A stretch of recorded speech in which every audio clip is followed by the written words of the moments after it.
Welcome to Italy, an ancient country with a rich history and colorful culture that has given us some of the most delicious food in the world. I'm here with Tuscanini, a brand that's dedicated to bringing those authentic flavors of Italy right to your table. With the help of some culinary artisans and amazing chefs, I got to explore Italy's diverse regions to discover where this overwhelming passion for culinary excellence comes from. Hi everybody, I'm Roberto Serrini, your culinary guide, and for this episode, we're going way down south to the sun-soaked beaches of Sicily to check out what I think is probably the most important ingredient for chefs. Salt. This is an actual piece of salt from Trapani, where they've been making salt for over 4,000 years in a magical process. And we're going to show you exactly how that comes to be. Let's check it out.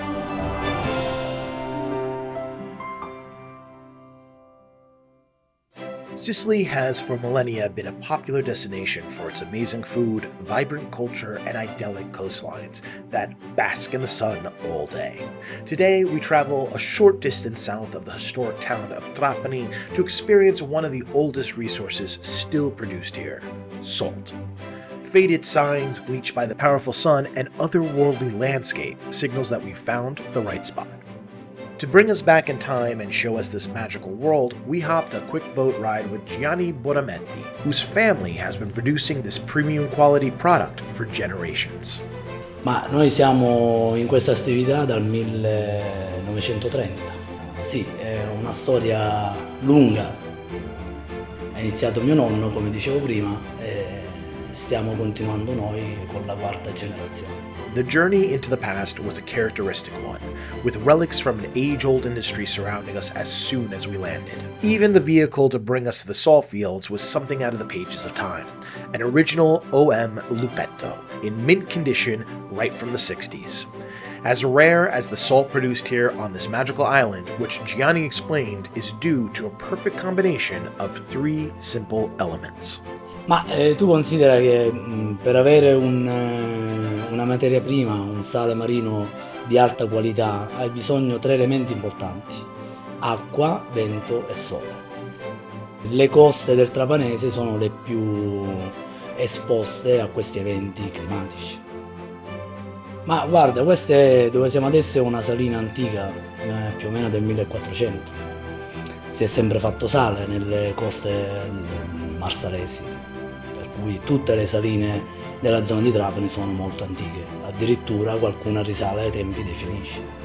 Da quando? Da sempre. The exact reason why salt has been mined here since the beginning of civilization is because of the extraordinary value of its quality. E il sale, tu considera, è chiamato oro bianco perché è rinomato in tutto il mondo.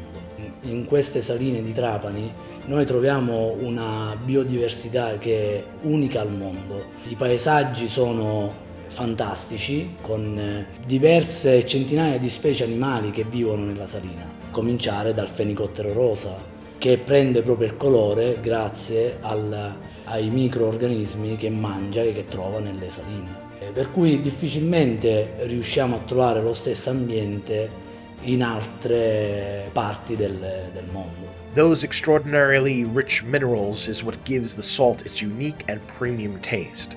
But before you can even be amazed by its flavor, you are first blown away by the iridescent pink color of the harvesting pools. Oh, guarda che colori pazzeschi! È incredibile! It's a different world, è un altro mondo qua. Sì, là inizia ad uscire, vedi? Perché l'acqua rosa, non è che il sale. Ah, sì, perché l'organismo esiste in acqua. Esatto, quando viene raccolto il sale che decanta tutta l'acqua, rimane il sale bianco. Wow. Senza nessun microorganismo, niente. Sì, sì, capito. E come si chiama questa? Questa è... non è una piscina. Che vuol dire? Questa è una vasca. Vasca.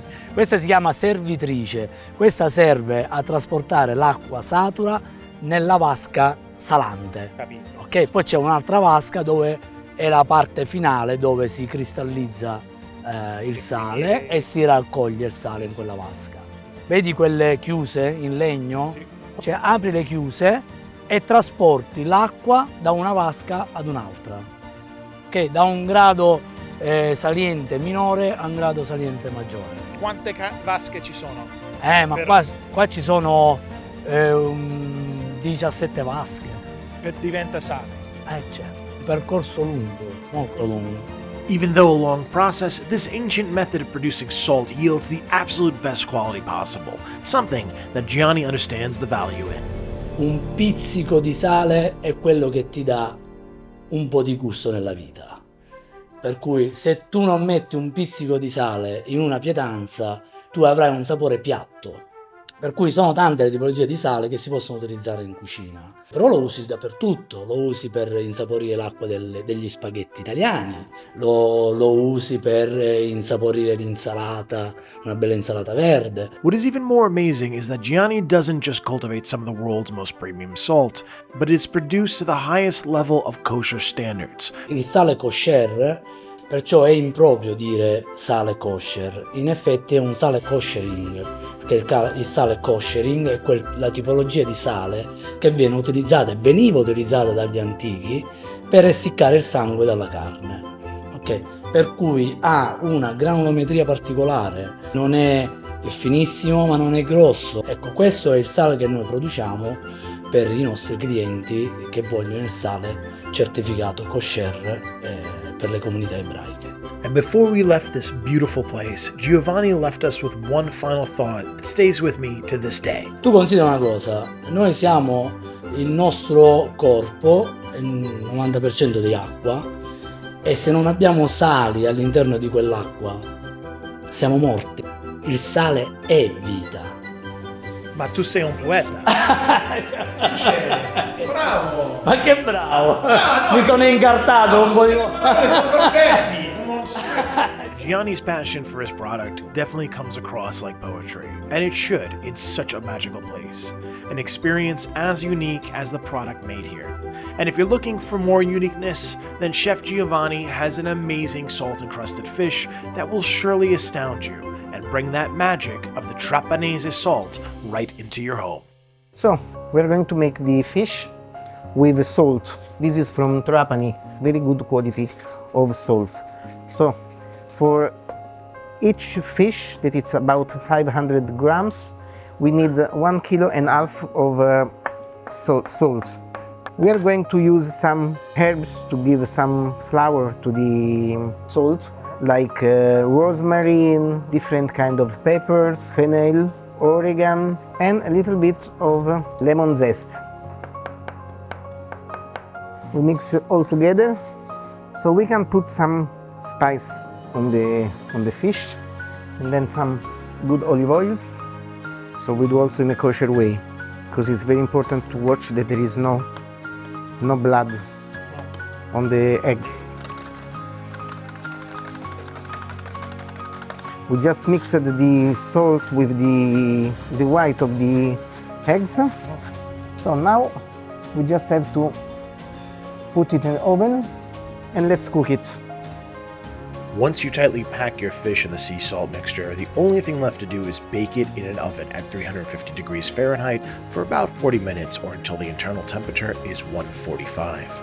Then, just take it out, marvel at the golden crust, and gently start chipping away at the salt. I'm sorry that you cannot smell it. It's amazing, it's so Mediterranean with the oregano, with the salt, and with all the different kind of things that we put on it. The most tasty part of the fish. That's for you. That's for me. Yeah. Good? Not just good, amazing. The only thing left to do is plate some perfectly cooked fillets, top with some top quality Tuscanini olive oil, and enjoy the amazing flavors of Sicily right in your home. Buon appetito!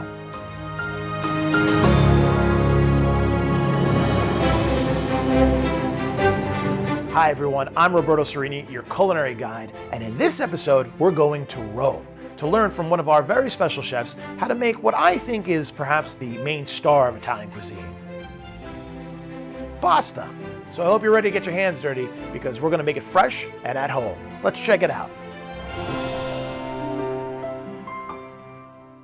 You can't really mention Italy and not think about pasta. While you can find a form of noodle all over the world, Italians have taken this culinary wonder and done amazing things with it. With so many different varieties and flavor profiles, it proves just how versatile it can be in the kitchen. I mean, pasta, it's something like a white canvas. So you can do whatever you want with a white canvas. It's up on your fantasy or your imagination. And it's exactly what's happening here in Italy with pasta. You have thousands of different kinds of sauces. You can have with fish, you can have with meat, we can have vegetarian, you can have vegan, you can have white, black, red, whatever. I mean, pasta, it's the top for us. Pasta is not a side dish for us, but it's the main character of our show. Today we are gonna make two pastas that represent very well the Italy variety, because the gnocchi represent a little bit the south of Italy, and the farfalle represent a little bit the north of Italy. And choosing to make gnocchi and farfalle doesn't just give you an idea of Italian cuisine north to south, but also present to past. Because the first farfalle, born in the 16th century, made with sfoglia. It's very important for Italy because it's the first step. Then you can have tagliatelle or tagliolini or pappardelle or little shapes like farfalle, garganelli, quadrucci. We have seriously a number of pasta. Problem is putting it lightly, Ophelia, when you consider that there are over 350 distinct recognized shapes of pasta, each coming from a specific region in Italy and used for a specific type of sauce. And that is not even counting other delicacies like gnocchi. In Italy there are 4 or 5 kinds of gnocchi, because everyone thinks that gnocchi is the gnocchi with potatoes, that it's gnocchi alla piemontese. But there are at least another 3 kinds of gnocchi. There are gnocchi alla romana, that is with semol, gnocchi alla parigina, that is the same like the choux, the beignet, and there is gnocchetti, that is a kind of pasta, like farfalle. And you can put in a gnocchi, I want to say whatever you want. For example, in the carnival period with the kids, you can make pasta colored so they can have funny with you when you prepared it. And it's not just fun for kids. It's fun for anyone wanting to make fresh homemade pasta, which I was happy to discover as Ophelia showed us how to do it at home now. Okay, we're starting to make farfalle. This is a traditional way, putting the flour on the table and make a little volcano. We use the flour 00, semola rimacinata, half and half. The portion of pasta is considered 100 grams of flour, 1 egg. So we can put in the 2 eggs for 200 grams of flour, and then start to add the flour to egg. And now that we have a quite homogeneous dough, we have to start to let it smooth. My grandmother, when he teach to me, she said that it seems a work made with your hand, but it's a work made with your hips, because you have to move all body to manage the pasta in the right way. It's better because you go to the gym for a particular reason, to eat. The table is clean, the pasta is smooth, and it's done. You can start to make the shapes. You can work on the pasta with the rolling pin or with the machine. The machine has numbers, and from the numbers depends the thickness of the pasta. You can see at the beginning the pasta, it's not smooth, but we have to continue to work on it, and we have to fold it. The idea is running it through the machine, each time increasing the numbers, which decreases the thickness of the pasta, which, after a few runs, produces a perfectly smooth sheet, which is called sfoglia. Okay, now it's good. This is the sfoglia. When you have this sfoglia, you can do the shapes that you want. You can do tagliatella, you can do pappardelle, or the thing that we are gonna make are farfalle. Now we can cut with the, I don't know, rotella, the name of.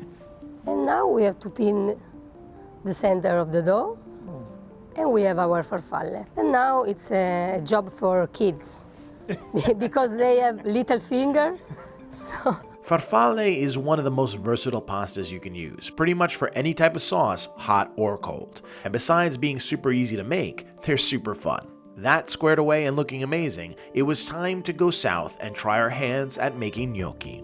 So we use the flour and the water to make gnocchi. If you have 200 grams of flour, you need 100 grams of water. Now we can start to split the dough in two to make gnocchi colored. And this is really where the magic can happen, where your pasta can take on a personality beyond just the traditional yellow. You can get crazy and make crimson red with beetroot, or bright gold versions with just a small addition of turmeric. Regardless of what color you go for, one rule holds true for Ophelia. The basic idea is have fun with your pasta and take your time, don't be hurry, don't rush the pasta. Yeah, have fun. And now to make gnocchi we have to start to do these little snakes. Now we can cut it in little squares and use this old magical machine to make gnocchi. If you don't have it, you can use a fork. You can do the gnocchi in this way. But if you do this little curve in it, it's more easy to cook it. And it's more tasty because the sauce can stay in the oil. And just like that, we've made two amazing fresh pastas. But to make it authentic, we'll have to cook it al dente, which means that it has to be firm and stick to the teeth, which Chef Giovanni says is the only way it should be served. Pasta have to be cooked al dente. That means that when you eat it, you have to feel it. It's not a porridge. Let's eat the porridge in England. We eat pasta al dente, that it's something else. So let's keep the pasta al dente. And usually you can cook it in a different way. I like very much with butter and sage. You just you just made the gnocchi or you buy already done, and then you cook it, and you just dress with some butter, sage, and Parmesan cheese if you like it. The dish couldn't be much simpler. Some butter and sage are placed in a cold pan so that they warm at the same rate and create an infusion of flavor. This happens as the fresh gnocchi become al dente. Al dente means to the teeth in Italian, meaning that they're not mushy to bite and they kind of stick to your teeth. That's the proper way to cook them. They're placed in the pan with a bit of pasta water, which will help this simple sauce emulsify. And with that, the only thing to do is to have a taste.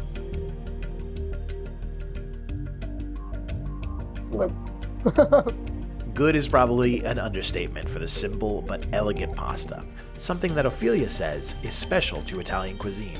In every bite of our food, you can find a little piece of the big country that is Italy. So you can feel the different ingredients and all the ingredients match together and make the country in your mouth. Yeah.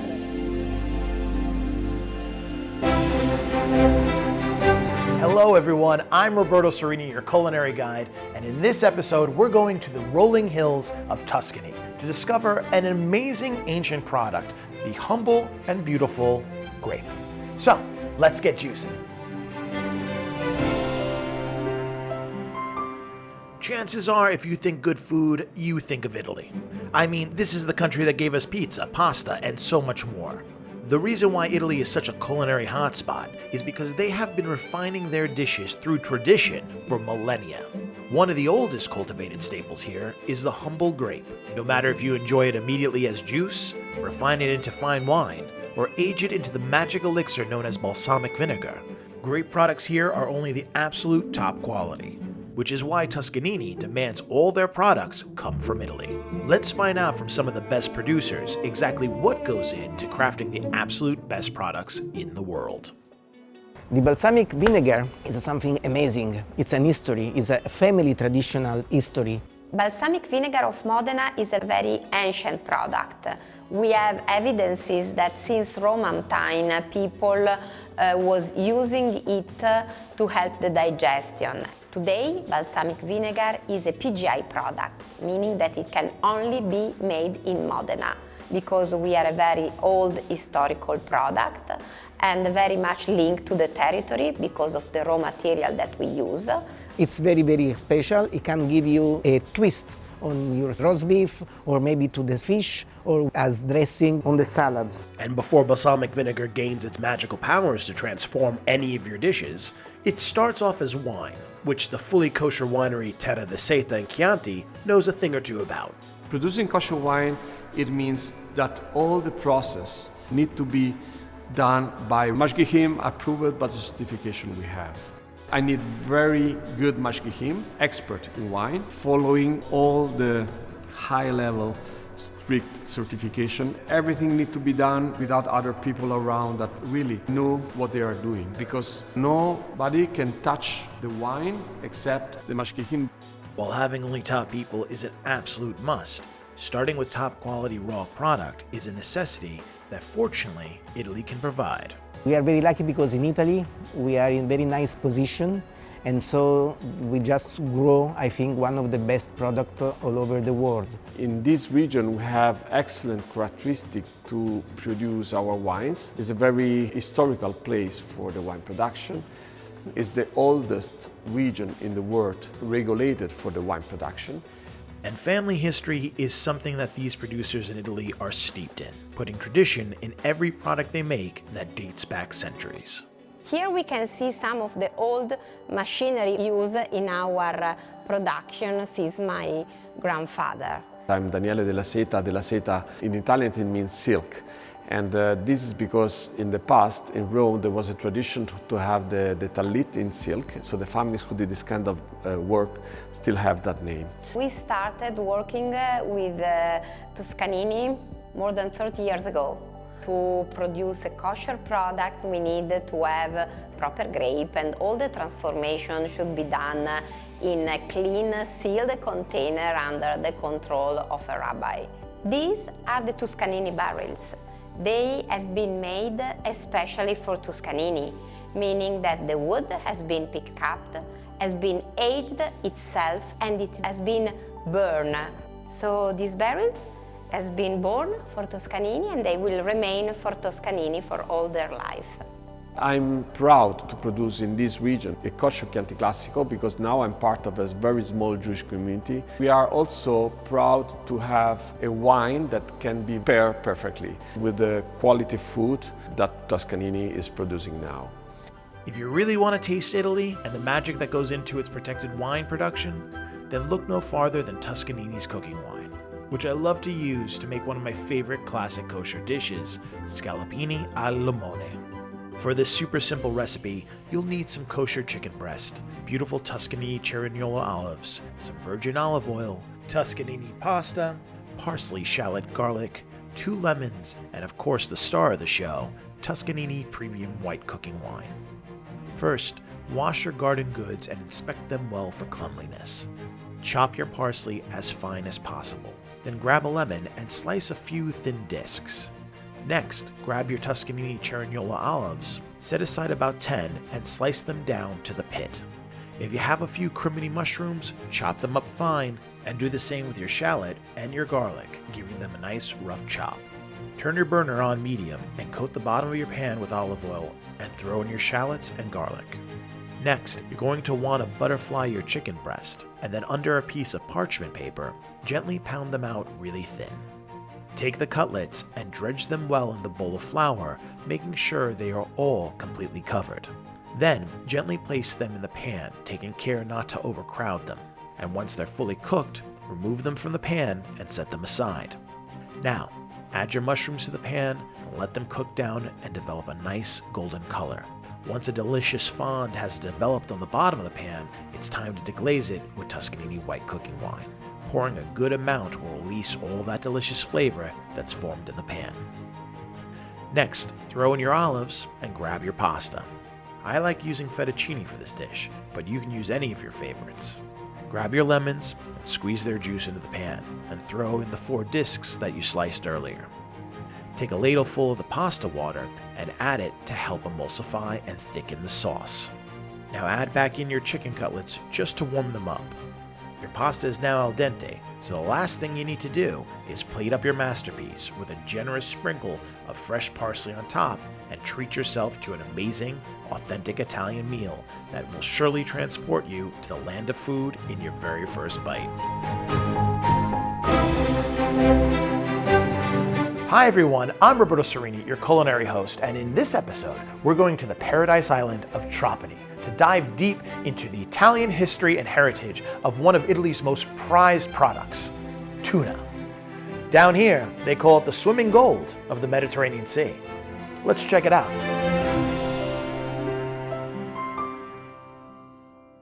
For this adventure, we travel down south and under the sea to discover the magical world of tuna. Yes, tuna. That friendly fish in a can you probably don't give much thought to has a rich and incredible history here that will make you realize why locals call it d'oro de mare, or gold of the sea. And no one knows more about quality tuna than the Calippo family, who, for over 100 years, has been the benchmark for premium tuna in Italy, basically inventing the process of modern canning that ensures its superior quality around the world. The quality starts from the selection of the raw material, and then we apply all the know-how that we studied that improved in 110 years of history. And 110 years is a drop in the bucket for this heritage product, which has been fished here for millennia, since the time of the Phoenicians, in a manner that hasn't really changed much, which is why we traveled even farther south to the idyllic island of Favignana off the west coast of Sicily to visit with Signore Spataro, one of the last remaining traditional tuna fishermen who started when he was just 12 years old. Io ricordo quando ero ragazzo ed inizialmente ho cominciato a lavorare in tonnara. A Favignana c'erano 700 famiglie che lavoravano dentro lo stabilimento. Le reti, diciamo, le tonnare in questo sistema sono rimaste tale e quali, non se ne è cambiato niente, sono cambiate solo le fibre. Le fibre sono molto più resistenti di una volta, ho fatto vedere prima i penne di noce di cocco che non è una resistenza. Però la tonnara è rimasta, diciamo, sempre uguale, non è cambiato niente. Traditionally, these fish were caught and brought into local tunari, or tuna plants, where they were processed by the hundreds. Today, remnants of this old industry can be found along the coast in southern Italy, and some, like this perfectly preserved one in Favignana, are kept as museums, keeping the tradition alive, a tradition that Signore Spataro is extremely proud of. Questo è chiaro che è una piccola miniatura, i tonni che arrivavano da questa vengono da nord, no? E viene a costeggiare fino a qui dentro. Giravano, se tonne passavano, questa è la sicurezza perché questa, come vedete, è la camera della morte. E poi così avveniva la mattanza. Io ho avuto la fortuna di Favignana a fare 678 tonne. Ho riempito 2 barche, soddisfazione come se uno vince la Coppa del Mondo per me. And while you can easily understand the pride in every bite, there are some cuts of the tuna that are reserved because of their higher quality. For example, we process in a separate way the tuna belly, what we call the ventresca. This is the most premium part of the tuna. It needs to be cooked very gently and cleaned twice by specialized workers, and then it's packed by hand in the jars. Then we just add a pinch of salt and some olive oil to get a very special product. So special, in fact, that people from around the world come here to experience its sublime quality. La Favignana è buonissimo perché è tonno rosso, tonno, cioè delle particolarità. Che praticamente se lo mangi il tipo di grasso leggermente migliore. Infatti i giapponesi quando lo portano via, prima di portarlo via, danno a mangiare per tenere quel grasso, per quella soddisfazione che chiede loro. Fortunately, everyone can enjoy this amazing product, as Tuscanini is a fully kosher brand held to the highest level of quality. For the kosher production of the Tuscanini products, we use a special care in the selection and cleaning of the raw material. As Calippo, we are really proud to partner with Tuscanini to be part of their selected products. They chose us among many others because they acknowledge our passion and our long tradition in striving for quality. This quality can only be found in southern Italy, which is why Tuscanini demands all their product come from the source. Fortunately, if you want to take a trip to the beautiful island of Favignana without leaving your home, then our pasta queen Sofia has a killer and simple dish that will make any meal a wonderful journey to a delicious ancient time. Let's get into it. First, put a clove of garlic in some hot oil into a pan. Add some crushed red pepper. Next, add in some Tuscanini Italian diced tomatoes. Then, add your premium Tuscanini Ventresca tuna. Season with a bit of salt, add in some capers, and some zest of a fresh lemon for brightness. This is a simple and ancient sauce that harks back to a simpler time, the foundation for the cucina povera. It's the poor kitchen, born in this case on the boats, when all of the workers have a bottle of sauce made by the mama, no? And they fishing something and start to cook. Super fresh. Finally, you can use any pasta you like, but for this, we're using fresh farfalle pasta. Add it into the pan with some fresh parsley, and then just finish with a little Tuscanini extra virgin olive oil. The last thing to do is plate it up and enjoy that fresh taste of southern Italy. Buon appetito! Hello everyone, I'm Roberto Serrini, your culinary guide, and in this episode we're going down to the verdant heel of Italy, Puglia, to discover why Italian olive oil is simply the best in the world. Here's a little hint. It has something to do with the olives. Olive oil is one of the essential ingredients in Mediterranean cooking, an ancient elixir with modern health benefits that is known the world over for its exceptional quality and flavor. One region on Earth, however, is known to have the world's best, which is why we're here in Puglia, Italy, talking to Clemente about the world's greatest olive oil. We are a family company. It's a tradition that we have since 1895. So at the moment, we are at the 5th generation. This is really important because we can work all together and bond with the territory. And bonding with the territory is important for the best olive oil production, which this area of Italy has been famous for millennia. But exactly why? Because Puglia is one of the best regions in terms of weather. We have sun, we have the sea, as you can see, we have the wine. So this is really good for the extra virgin olive oil because the weather is really important. The quality of olive oil goes beyond just where the product comes from, which Signore Clemente knows everything about. Fare un olio buono non dipende soltanto dalla zona di produzione o dall'albero o dall'oliva. Fare un olio buono significa che devi stare attento a 1000 particolari, tutti quegli elementi indispensabili che oggi ci permettono di dire che l'olio è un elisir di vita.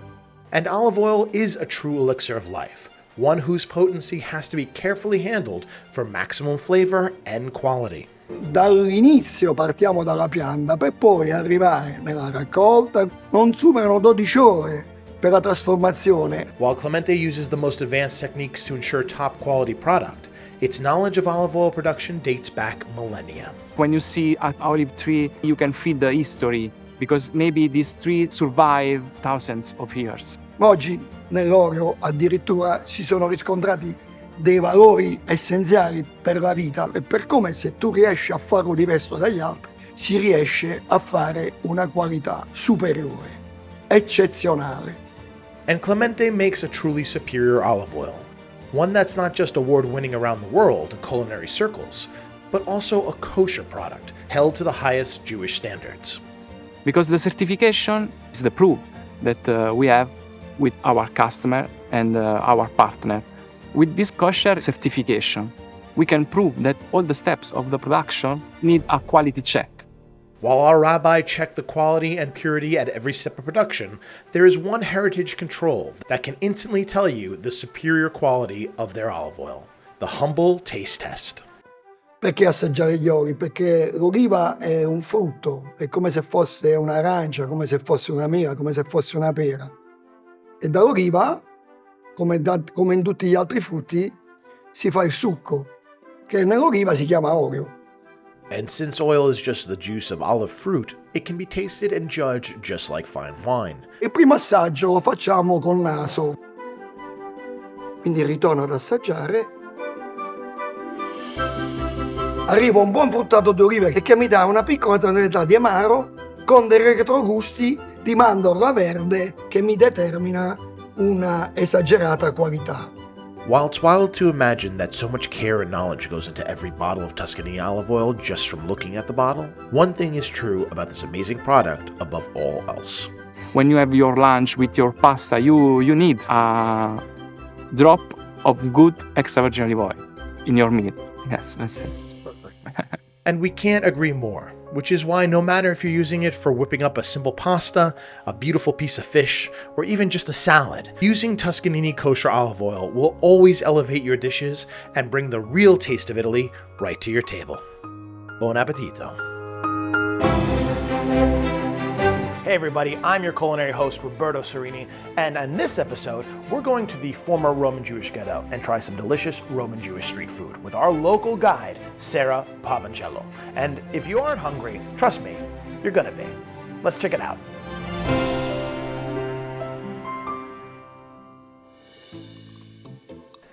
Ah, Rome. From its possibly narrow streets to its sprawling piazze, this is the home of Vespas, tiny cars, and amazing food. Without a doubt, Rome is a foodie paradise, reflected even in its street art. While every neighborhood has its own character, there is one very special corner of Rome that has a rich culinary history not to be overlooked. So we met up with our local guide, Sarah Pavancello, to discover all the delicious treasures the ancient Roman ghetto neighborhood has to offer. This is the street of the kosher restaurants, kosher sushi, kosher meat, kosher pasta, really whatever you are looking for is here. Now we get into this bakery and you are going to see how they make the typical pizza bianca and pizza rossa. The pizza made in this fornaio is made the same way they have been making it for millennia. Dough is naturally cold fermented in large volumes to create amazingly complex flavors. You can smell the ferment. It's amazing, even raw.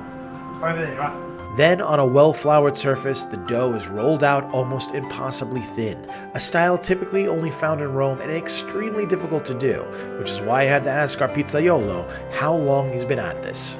20 anni. Qua. Ecco, proprio mestiere mio, lo adoro proprio.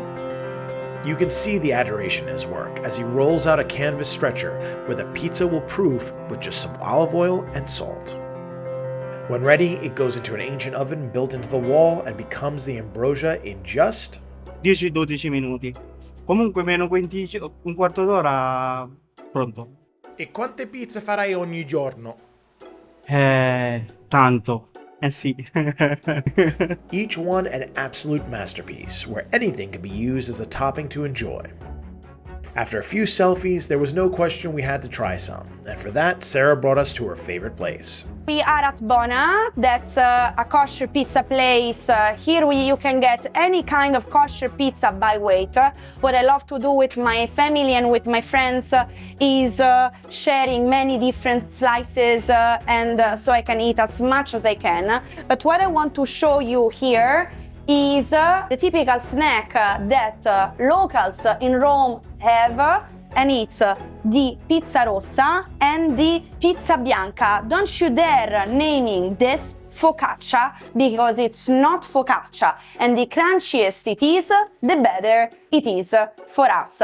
Among the meals that they offer, you can see that there are the pomodori col riso, so tomatoes filled with rice. And this is one of the most typical Jewish Roman recipes for Passover. My husband always makes fun of me because the most typical Roman and Jewish recipes always have oil, salt and pepper. That's all, and then it's delicious. So where these kids are having the snack is the meeting spot of our elder ladies of the former ghetto. If you are a teenager, Motzei Shabbat, you come here. You believe that nobody is looking after you, but there is for sure somebody in the area having dinner in one of these kosher restaurants that can keep an eye. While there are spies everywhere, there are also restaurants everywhere. Proof that Jewish Roman cuisine is thriving in the eternal city of Rome, and something that Chef Giovanni has a lot to say about.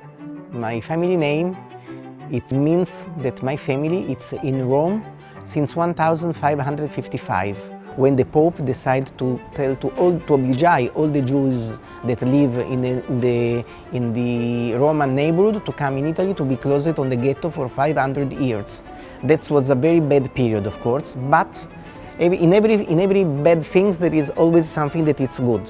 For instance, the Jews that live in Rome, in a ghetto, they start to a tradition of food. It's so good that the culinary culture of the Jews just became Italian and Roman. Carciofo alla Giudia, the Roman Jews artichoke, is something that every Roman feel like own, even if it's it from the Jews. And the nice thing is that some of those recipes now are well known all over the world. Most of the Jewish Roman recipes date back the ghetto times. Jewish people were oppressed.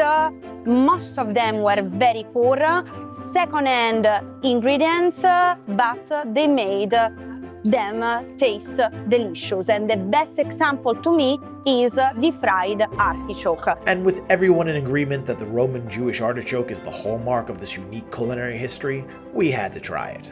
And Ristorante Nonna Betta does it better than perhaps anyone. First of all, the way you clean it. The correct way to do it is by using this really sharp and really short knife. Yeah. What you do is slide this blade under each leaf. If you're not very delicate and very precise, you're gonna break the fibers in a way that it releases a lot of the iron inside and it oxidizes really fast. Wow. So once it's done, it looks like a blossom. And it's ready to be thrown into boiling oil.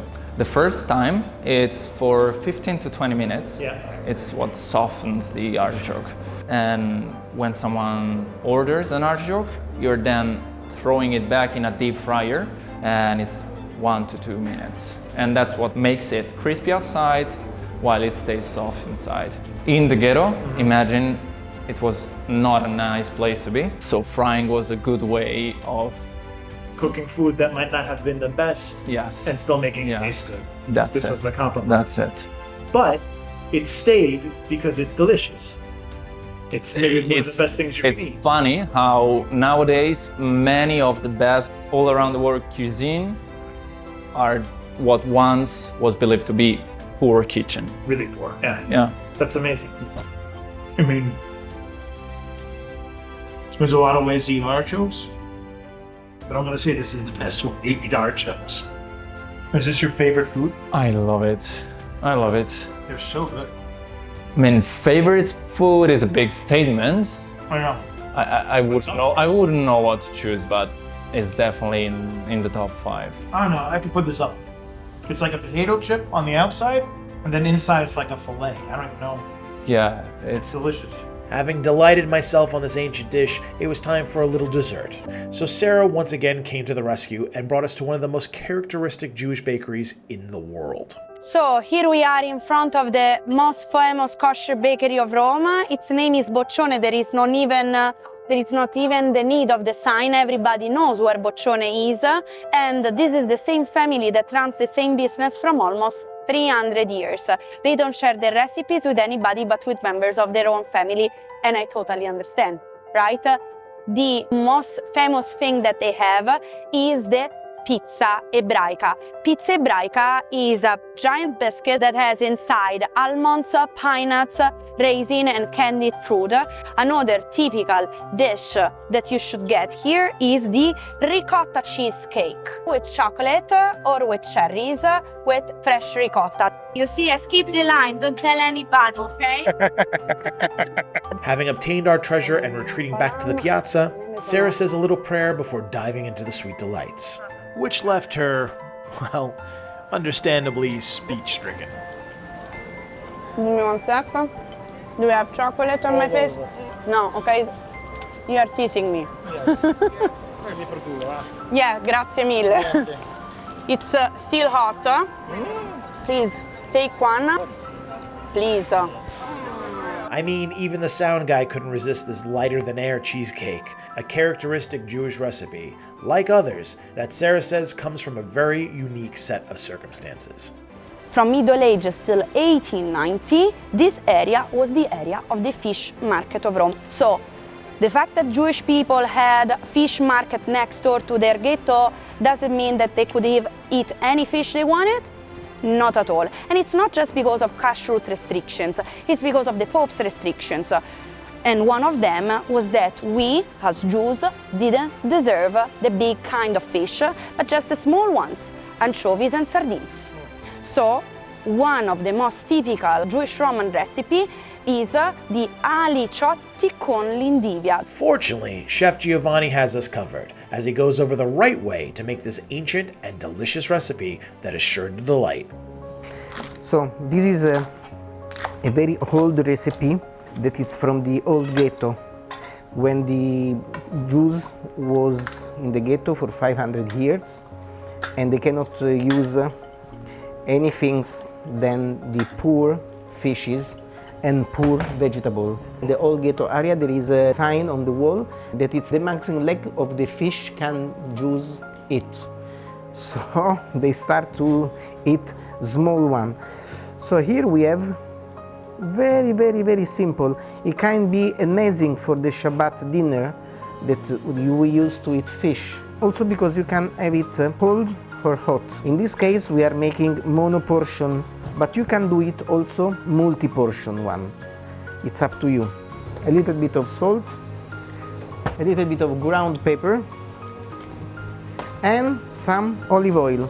No matter if you're making these single-serving portions or decide to make a larger format for the family, the process is exactly the same, layering escarole and fillets on top of each other with some salt, oil, and pepper. From there, they all go in a 350-degree oven for about an hour. Halfway through, you'll want to extract any cooking liquid that has formed and return them to the oven to crisp up.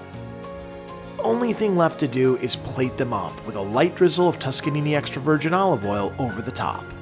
Feel free to garnish them as you like, either with some fresh tomatoes and basil or even a twist of citrus to add a bit of brightness.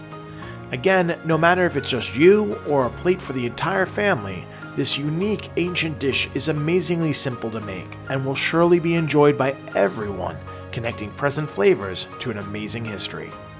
Buon appetito!